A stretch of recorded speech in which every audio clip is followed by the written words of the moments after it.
Okay, guys, hello and welcome. My dear friends, for a change, I am speechless. I feel like a rubber ball being thrown by two naughty kids. I'm literally bouncing off the walls.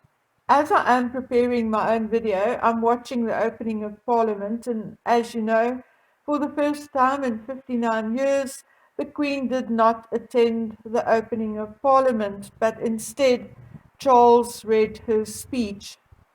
I'm sorry, guys, but to see the crown arrive and knowing that Her Majesty will not be there actually had me in tears. For the British people, I have one very important message. Go woke, go broke.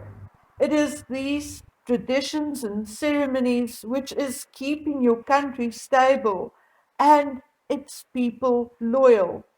So be very careful what you wish for, and I'll leave it at that. I am prepared to criticize the royals on many things, but not on these official ceremonies. Save money on overseas tours and other crap, but pray that your country will retain these ceremonies. Guys, culture is the backbone of a nation. Having said all that, I sincerely fear for the monarchy and its future. I saw huge transition in my own country, and I have a feeling that we are not currently living in an era where one of the world's greatest countries could or should make a transition from a monarchy to a republic. Having watched the opening of Parliament from start to finish today, I am inclined to say that the monarchy is in big trouble. Firstly, Charles and Camilla do not have the presence of the Queen and Prince Philip. And as I watched the comments on the live feed scroll past and saw a few saying Charles did a great job, my heart said, no, he didn't. He was actually droning on and did not even lift his eyes from the paper. And it's hard to describe, but there was no strength, no command in his voice. Yes, he looked splendid in full uniform, but compared to the strong, upright stance of the Queen throughout the years, with her rather high-pitched and feminine voice, strong and commanding attention when reading the speech, Charles came across weak, bored, just another event on his calendar, and a less fun one at that. Now, ladies and gentlemen, hear me out before you start posting nasty comments. When it comes to looking bored and disinterested, what the heck is up with William? This is not the first time I wished I was his mother and could give him a good talking to. I'm sorry, my friends. You know, I've been fighting hard for William and had been very vocal over negative and undeserved bad press. But his body language and facial expressions at some of the more formal occasions lately spelled disinterest and boredom. His shoulders are hanging, and he looks like a little boy being told he'll get a whipping if he does not behave himself for the next half an hour or the next hour. At first, I thought it was just my imagination, but then I noticed that I was not the only one who noticed it. Other very pro William supporters made joking comments, but I unfortunately do not think it's funny. William cannot choose to attend only the events he is interested in. In the future, he will be called on to attend fun and dull events. And unfortunately, he will have to look equally interested because that is what the job calls for. It is just not on to slump in your chair and look bored during the opening of Parliament, no matter how boring you may find the procedure. As concerned as I am about Charles's reign, I'm also becoming increasingly concerned about William's. In a recent article, I read that William and Catherine do not wish to be addressed by their titles, but only by their first name.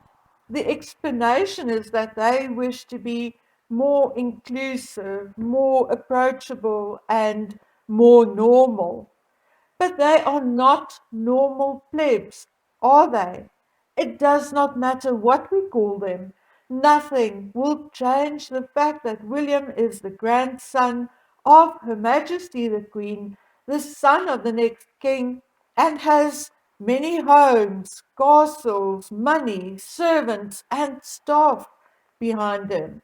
Whether you call him His Royal Highness or William or Wills, nothing will change who he is or where he came from.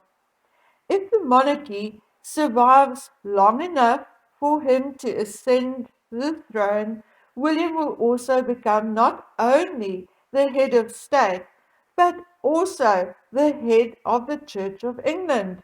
And every state owned entity in Britain will operate in his name, be it the military, the police, the courts, etc. So, no, unless William decides to abdicate and take his family and go live in the countryside, that is his future and his fate.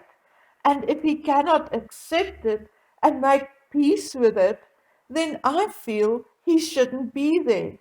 The very last thing anyone would want is a half in, half out king or head of state. And I'm sorry to say that, but it is what it is. I agree that people should be free to bow or curtsy or not. But if someone should decide to do so, I also feel that William should accept it with grace and appreciate the respect shown to him. I feel the same should apply in the way he is addressed. William should do well to make go woke, go broke his motto. And William, my dear son, make sure you wear proper underwear when you know you are going to be photographed. Okay. As for Charles, he definitely needs to do something to bring himself in line with becoming monarch of his country. And the first thing he should do to show his nation that he is capable of exerting power and discipline is to do something about his youngest son and daughter in law in Montecito. The media slated Edward years ago, and Sarah, and even Peter Phillips for their commercial endeavors and television appearances. Remember Peter and his milk advertisement? Yet, here we have Prince Harry, the Duke of Sussex, acting the clown in an advertisement for Travelers, getting stamped with little stars for turning the tap off while brushing his teeth, only using one towel, and so forth. What a bloody joke. What is using one towel during a few days' stay in New Zealand compared to living in a 9 bedroom, 16 bathroom mansion every other day? And who could miss the dig when he said how much they loved visiting New Zealand? We all know that that was a dig at Tina Brown's book, in which she wrote that Meghan hated every minute of their Australian tour. To make matters even worse, is that the entire thing was filmed in California and not even in New Zealand. What is also abundantly clear is that Harry has now been utterly and completely indoctrinated by his wife and the woke California set, but that instead of doing good and uplifting marginalized communities, he is using these communities for his own agenda and financial enrichment. First came the announcement that he'll take Invictus to the First Nation of Canada, and now it is Travelist and the Maoris. Why not just say he's taking Invictus to Canada again and the Travelers Project to New Zealand? As far as I know, the First Nation people of Canada are also Canadians, and the Maoris of New Zealand are also New Zealanders. Why single out an ethnic group within a country? In my opinion, and from my point of view, and take into consideration where I actually live, Harry and Meghan, and now Harry, as much, if not more than Meghan, are using and abusing these wonderfully proud people for their own advantage and financial gain. Yes, there are historical and modern issues in these communities. But if Harry was truly interested and invested in helping, then he would have addressed those issues head on and not have brought Invictus and Travelers as smokescreens and showpieces to people who need housing and schools and social justice. And should I remind you that Travelist is not a charity, but a for profit limited company. And while we are on the subject, how well thought out was this advertisement? Yes, I know it was a cheesy joke, but be warned, if I should ever discover that an establishment monitors my bathroom habits, I'll report them to the police for voyeurism. Then that t-shirt girl dad or whatever. Well, isn't Harry a boy dad as well? Or has he forgotten that he has a son as well? How does he think his son would feel one day seeing his father on a public platform only acknowledging his sister? Phew. And short on the heels of Harry coming out as a cheesy wannabe actor, we have another headline stating that Biden's sister Valerie had invited Meghan to join the Democratic Party and that she thinks Meghan will make a good presidential candidate. Well, I nearly chucked my cookies right there and then. Anyway, so after all of this, where are we with the royal family? We are in a place where the future king has a son who wants to conduct business wearing a t-shirt and clowning around, and a daughter-in-law venturing into American politics. We have a future king not strong enough and not interested enough to draw the line and say no more. I wish you well in your endeavors, but you are no longer a prince and princess, nor a duke and duchess. So go be yourself, do what makes you happy, but you are not doing it using your British titles. We have a future king who himself is not squeaky clean, who, as a man who committed adultery, will also become the head of the Church of England. We have another prince who apparently objects to being who he is and who no longer wants to be acknowledged as a prince or a royal in public, who cannot bear to sit proud and upright for half an hour and somehow arrange his face not to show boredom. So, what do we do? If a republic is not the way to go, then what? First of all, as the Queen's mobility issues are now clearly preventing her from attending important functions, the matter of councillors of state should be addressed immediately and sorted out immediately, and the appointment of such councillors should be announced and made official. Then the royal family should take stock of themselves. If Charles's history, his background, and his business endeavors are making him an unsuitable king and head of state, then so be it. Then rules and laws should be altered and changed so his son could step up and do the job.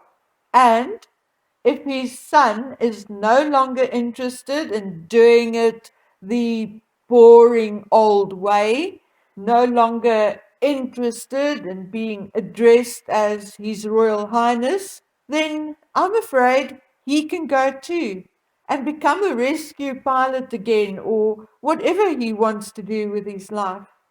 I'm sure between Edward, Sophie, and the role can be filled until either George or one of his siblings step up. Britain and its people deserve the best, as does other crown countries who still have a British monarch as its head of state. I am truly very disappointed in William lately. We watched as his lovely wife's confidence grew. We watched as he himself took a more prominent role, and we reveled in it. But I think it is time that he realizes that his role does not only consist out of mental health and sporting events. We want to see the same pride and enthusiasm for the more formal and perhaps more boring events. Maybe William feels that way because he is currently forced to walk in his father's shadow, and maybe it will be a different matter once he is in the lead. But in order to convince us of that, he will have to learn to be a better actor than his brother in the meantime. Okay, guys and girls, that's it from me for now. Um, Tomorrow I'm going to bring you something completely different, but still staying in the royal family. And I just feel that we need something more positive. We need a more positive outlook. We need to acknowledge the positive things about the royal family and other members of the royal family as well. We need to keep our criticism balanced, our opinions balanced, because if we don't keep our opinions balanced, our criticism will come across more like hate speech instead of positive and uplifting criticism, something which perhaps one of the royals can take as good advice. Let's put it that way. Okay, guys, so that's it from me for now. It's been a long one, so I'll see you again on the next video. Until then, take good care of yourselves. Bye.